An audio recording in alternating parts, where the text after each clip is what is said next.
Thirtieth IFFK അടിപൊളിയാണ്. ഞാൻ ആദ്യമായിട്ടാണ് IFFKക്ക് വരുന്നത്. പണ്ടൊക്കെ ഇങ്ങനെ ടെലിവിഷനിൽ കാണുമായിരുന്നു. പിന്നെ എല്ലാ പ്രാവശ്യം എനിക്ക് ടെലിവിഷനിൽ കാണാനും പിന്നീട് അത് സോഷ്യൽ മീഡിയയിൽ IFFK വിവരങ്ങൾ അറിയാനൊക്കെ കഴിഞ്ഞിരുന്നുള്ളൂ. ആദ്യമായിട്ടാണ് വരാൻ പറ്റുന്നത്. അതിലൊരുപാട് സന്തോഷമുണ്ട്. കുറേയൊക്കെ മൂവീസൊക്കെ കാണാനൊക്കെ പറ്റി. ഞാൻ തുടങ്ങിയ അന്ന് മുതൽ വന്നിട്ടില്ല കേട്ടോ. തുടങ്ങിയൊരു 3 ദിവസം കഴിഞ്ഞിട്ട് എത്തിയ. ഓക്കെ, മൊത്തത്തിലുള്ളൊരു എക്സ്പീരിയൻസ് എങ്ങനെയാണ്? നല്ല എക്സ്പീരിയൻസ് ആയിരുന്നു എനിക്ക്. അതെ IFFKയിൽ ആദ്യമായിട്ട് വന്നിട്ട് ഞാൻ രാജേഷ് മാധവൻ ചേട്ടൻ ഡയറക്റ്റ് ചെയ്ത പെണ്ണും പൊറോട്ടമാണ് ആദ്യം കണ്ടത്. നല്ല മൂവിയായിരുന്നു. അപ്പോൾ തുടക്കം തന്നെ നല്ലൊരു മൂവി കണ്ടതിൻ്റെ ഒരു സന്തോഷം ഉണ്ടായിരുന്നു. അതുകൊണ്ട് ബാക്ക് ടു ബാക്ക് മൂവീസ് കാണാൻ തോന്നുമല്ലോ. അതെ അതെ. പിന്നെ കുറേ മൂവീസ് ഉണ്ട്. ഇപ്പോൾ അതാ ഒരു ശ്രീലങ്കൻ മൂവി കഴിഞ്ഞു, റിവർ സ്റ്റോൺ എന്ന് പറഞ്ഞിട്ടുള്ള നല്ല രസമുള്ള മൂവിയാണ്.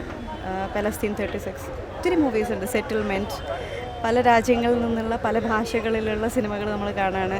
സബ് ടൈറ്റിൽസ് വായിച്ചിട്ടാണ് കാണുന്നതെങ്കിലും ചില സമയത്ത് പിന്നെ സബ് ടൈറ്റിൽസ് നമ്മൾ ഓട്ടോമാറ്റിക്കലി അറിയാതെ നോക്കാതിരിക്കും.